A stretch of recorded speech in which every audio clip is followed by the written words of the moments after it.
अगर आप इंग्लिश बोलना चाहते हैं और आपके पास इंग्लिश बोलने का माहौल नहीं है, उस केस में ग्रामर, इंग्लिश ग्रामर के बेसिक कंसेप्ट को समझना बहुत जरूरी हो जाता है। डू यू एग्री कि आर यू एग्री? अगर मैं आपसे पूछूं क्या आप सहमत हैं जो मैंने कहा, उसको मैं इंग्लिश में कैसे पूछूंगी? आज का वीडियो आपके इसी कंफ्यूजन को क्लियर करेगा कि मैम आर यू एग्री होता है कि डू यू एग्री होता है। अब मुझे नहीं पता आप लोगों से कैसे पूछते हैं कि क्या तुम मुझसे सहमत हो या क्या तुम सहमत हो, बहुत आम सी लाइन है। अब इसको आर यू एग्री बोले या डू यू एग्री बोले, और ये बहुत कॉमन मिस्टेक है, इसलिए मुझे लगा ये कंसेप्ट साल खत्म होने से पहले पहले क्लियर कर दिया जाए। अब देखिए, हमेशा की तरह मैंने कंसेप्ट को बहुत क्लियर रखा है, मैं इसमें कंटिन्यूअस को नहीं ऐड कर रही। कंटिन्यूअस यानी कि कोई चीज हो रही है, वो मुझे लगता है आप लोग आसानी से बोल ही लेते होंगे। जैसे क्या तुम सो रहे हो, आर यू स्लीपिंग? क्या तुम खा रहे हो, आर यू ईटिंग? उसमें हम आर यू करके वर्ब का आईएनजी फॉर्म यूज कर देते हैं।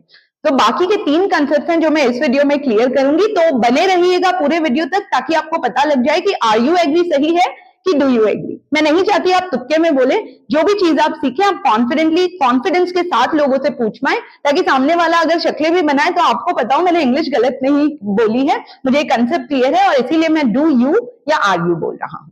अब देखिए, पहला कंसेप्ट जो है उसको आप ऐसे समझेंगे, इंग्लिश में डू यू बोलने की सिर्फ एक सिचुएशन है, इसको बिल्कुल क्लियर कर लीजिए। डू यू आप सिर्फ तब बोलेंगे जब आप पूछ रहे हैं क्या तुम कोई चीज करते हो। जब यहाँ तुम जिससे आप बात कर रहे हो वही वो क्रिया करता है क्या, जब आपको ये पूछना है तो आप वर्ब का फर्स्ट फॉर्म लगाएंगे और सिर्फ तब ही डू यू बोलेंगे। तो ये कंसेप्ट बिल्कुल क्लियर रहना चाहिए। अगर आप किसी से पूछ रहे हैं क्या तुम ये क्रिया करते हो, वही करता यानी कि जिससे आप बात कर रहे हैं वही उस क्रिया को करता है क्या, ये पूछना है तो आप बोलेंगे डू यू। अब जैसे देखिए, डू यू टीच, क्या आप पढ़ाती हैं? अब इंग्लिश में तुम और आप दोनों यू होता है, यहाँ इज्जत देने के लिए तुमको आप जैसे हम हिंदी में कर देते हैं, अंग्रेजों ने वो तरीका नहीं रखा है, वो आप अपने टोन से कितना रिस्पेक्ट दिखा रहे वो अंदाजा लगा दे। तो मान लीजिए आप किसी से ये भी पूछ रहे हैं क्या तू पढ़ाती है, मैं मन में यही सोचूंगी कि आप मुझसे प्यार से पूछ रहे हैं क्या आप पढ़ाती हैं, तो आप यू को तुम बोले, आप बोले, ये आपकी मर्जी है। क्या तुम, क्या आप, आपको जो भी ठीक लग रहा है। तो क्या तुम ये करती हो, डू यू टीच। अब देखिए, लेकिन जब आपको पूछना है क्या तुम्हें डैश किया जाता है, डैश यानी कि कोई भी क्रिया तुम पे की जाती है। अब जब आप किसी से पूछना चाह रहे हैं क्या तुम्हें पढ़ाया जाता है, अब तुम्हें यहाँ करता नहीं है, क्या तुम पे ये क्रिया की जाती है, तो डू भैया बदल के बन जाते हैं आर यू, और यहाँ फर्स्ट फॉर्म की जगह वर्ब का थर्ड फॉर्म बोला जाता है। इसीलिए आप डू यू भी सुनेंगे उसके बाद क्रिया का फर्स्ट फॉर्म, और आप आर यू भी सुनेंगे लेकिन उसके बाद क्रिया का थर्ड फॉर्म। तो बेसिकली ये एक्टिव और पैसिव है।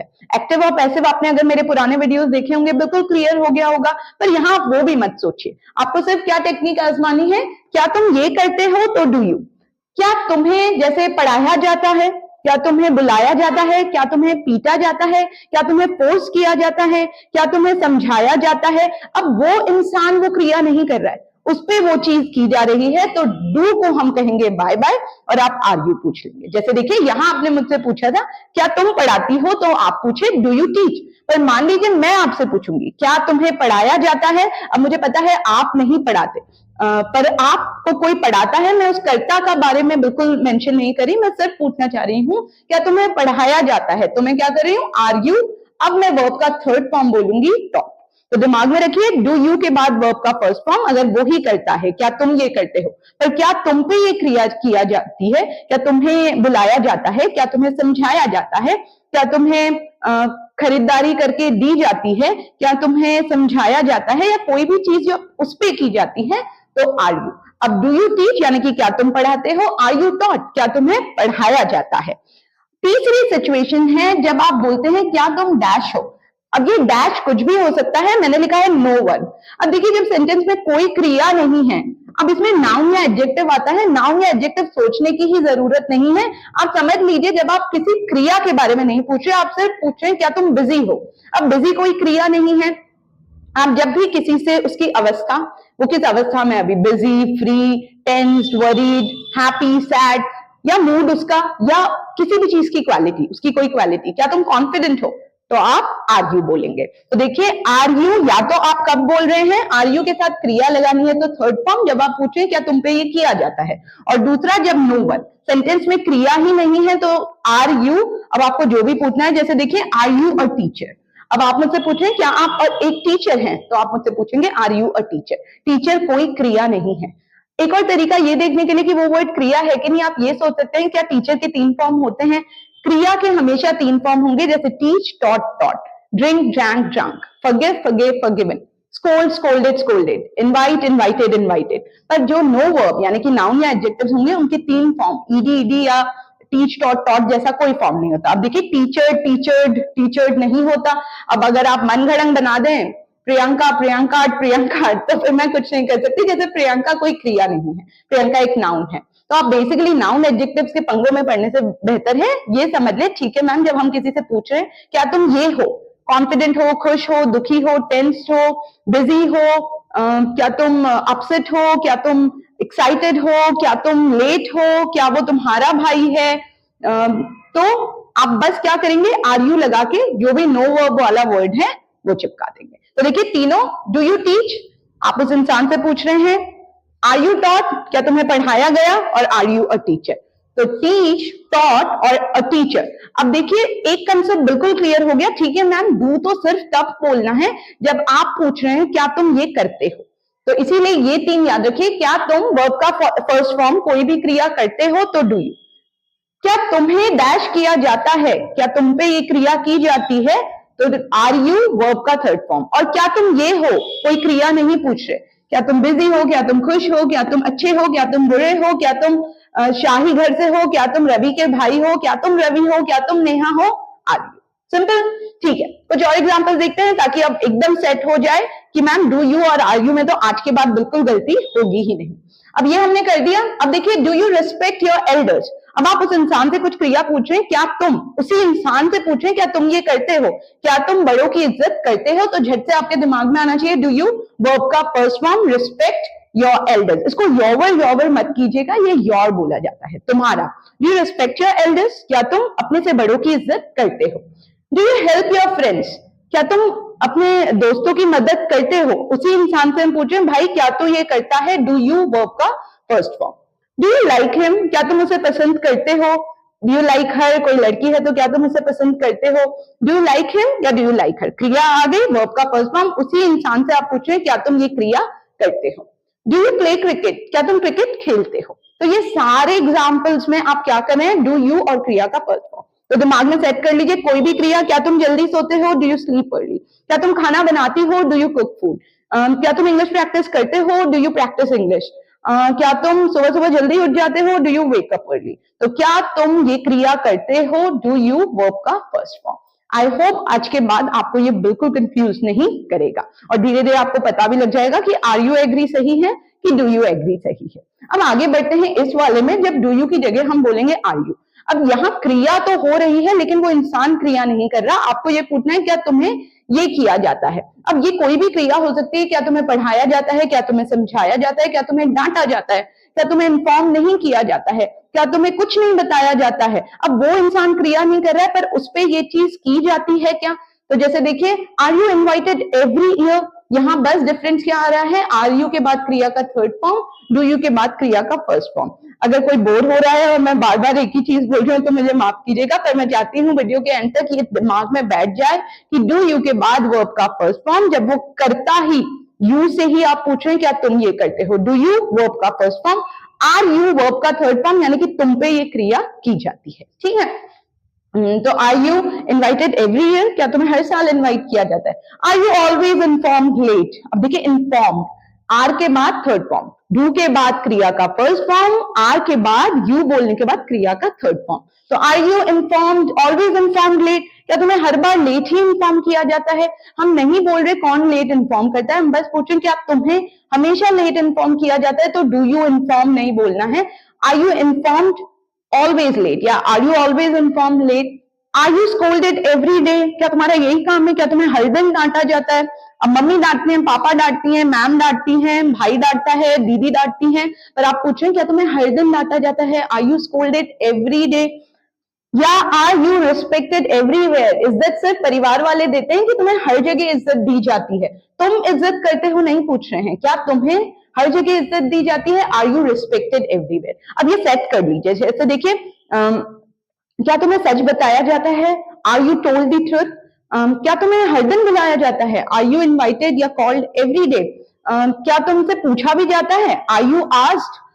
अब डू यू आस्क और आर यू आस्क में क्या फर्क हो गया? डू यू आस्क इज क्या तुम पूछते हो, आर यू आस्क्ड यानी कि क्या तुमसे पूछा जाता है। आई एम श्योर अब आपको डू यू और आर यू का काफी डिफरेंस समझ में आ रहा होगा, क्योंकि हिंदी के चक्कर में रहेंगे हैं हूं दोनों में ही आते हैं। पर क्या तुम ये करते हो, वर्ब का first form do you verb.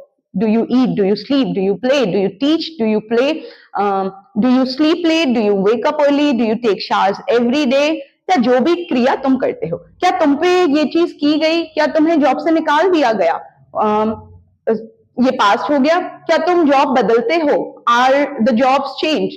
क्या do you like to play cricket? क्या तुम क्रिकेट खेलते हो? क्या तुम्हें क्रिकेट खेलने के लिए बुलाया जाता है? Are you invited to play cricket? अब कौन बुलाता है आप नहीं बोल रहे हैं, बस आप पूछ रहे हैं क्या भाई तुम्हें बुलाया जाता है।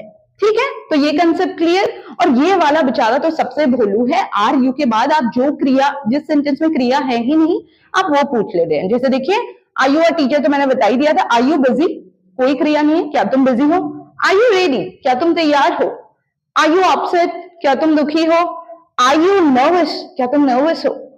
आर यू रवि या नेहा? जरूरी नहीं हमेशा आप मूड या क्वालिटी ही पूछे, क्या पता मुझे पूछना हो क्या आप प्रियंका हो? Are you Priyanka? अब आप और तुम मैं बार बार बोल रही हूँ, इंग्लिश में यू ही है, जितनी इज्जत है वो आप यू बोल के ही दिखा देंगे कि भाई भले ही मन में तू तड़ाक कर रहे हो, पर सामने वाले सोचेगा कि आप ही बोल रहे हैं। तो are you Priyanka? Are you Ravi? Are you Neha? क्या तुम नेहा के भाई हो? Are you Neha's brother? तो सिंपल सा कंसेप्ट है, जब कोई क्रिया नहीं है, आप किसी इंसान से पूछ रहे हैं क्या तुम ये हो। अब वो ये कुछ भी हो सकता है, अच्छा, बुरा, busy, nervous, excited, happy, sad, क्या तुम ये हो? तो ये था डू, आर यू, और आर यू जब नो वर्ब होता है तब कैसे लगाए। अब खुद सोचिए, अगर आपको किसी को बोलना है क्या तुम सहमत हो, अब सहमत होना एक क्रिया है। जब आप कहते हैं एग्री, एग्रीड, एग्रीड, अब आप उसी इंसान से पूछ रहे हैं क्या तुम सहमत हो, यानी कि वर्ब है, तो आप डू यू एग्री बोलेंगे, ना कि आर यू एग्री। बहुत बार मैंने देखा है, बहुत अच्छी इंग्लिश बोलने वाले लोग बोलते थे आर यू एग्री, और वो बड़े कॉन्फिडेंस से बोलते हैं, तो फिर उनको लगता है कि यार सामने वाले ने क्योंकि बोला नहीं कि ये गलत था, इसका मतलब ये नहीं ये सही इंग्लिश है। तो अगली बार जब आप किसी से बोलें क्या तुम मुझसे सहमत हो, तो आप बोलेंगे डू यू एग्री, ना कि आर यू एग्री। अब कुछ और सेंटेंसेस हैं, उनको प्रैक्टिस कीजिएगा झट से बोलने की। अगर आपको पूछना है क्या तुम हर रोज प्रैक्टिस करते हो, अब तुम क्रिया करते हो, तो do you practise every day. क्या तुम्हें हर वक्त ऐसे ही बोला जाता है, are you spoken this way every day, are you talk this way every day. अब क्योंकि कौन बात करता है आप नहीं बोल रहे हैं। क्या तुम्हें इंस्ट्रक्शन दिए जाते हैं, आर यू इंस्ट्रक्टेड, कौन इंस्ट्रक्शन देता है आप नहीं बोल रहे। पर अगर आप पूछ रहे हैं क्या तुम इस चीज को लेके बहुत डरे हुए हो, तो आर यू स्केर्ड, डरा हुआ उसका अवस्था है।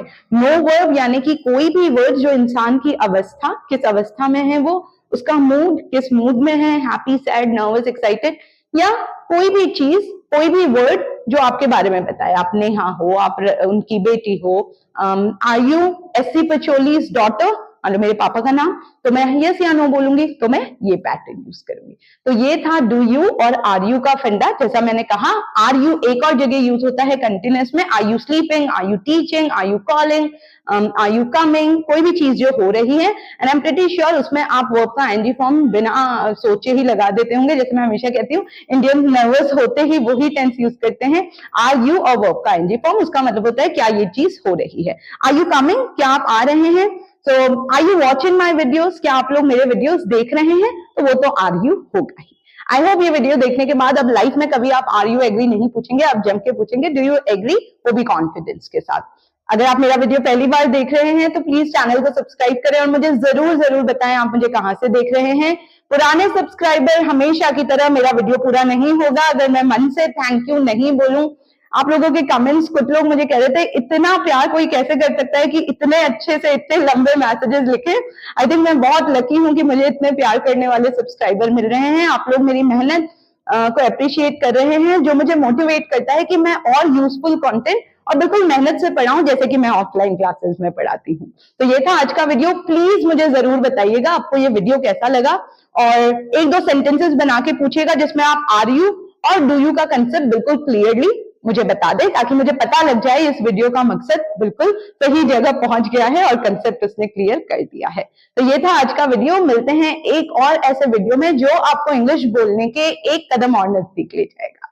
तब तक के लिए आराम कीजिए, प्रैक्टिस कीजिए, पुराने वीडियोस देखिए, पुराने कंसेप्ट भूलिएगा मत, क्योंकि मैं हर वीडियो में एक स्पोकन इंग्लिश से रिलेटेड नया वीडियो लाती हूँ। मिलते हैं अगले हफ्ते, तब तक के लिए बाय बाय।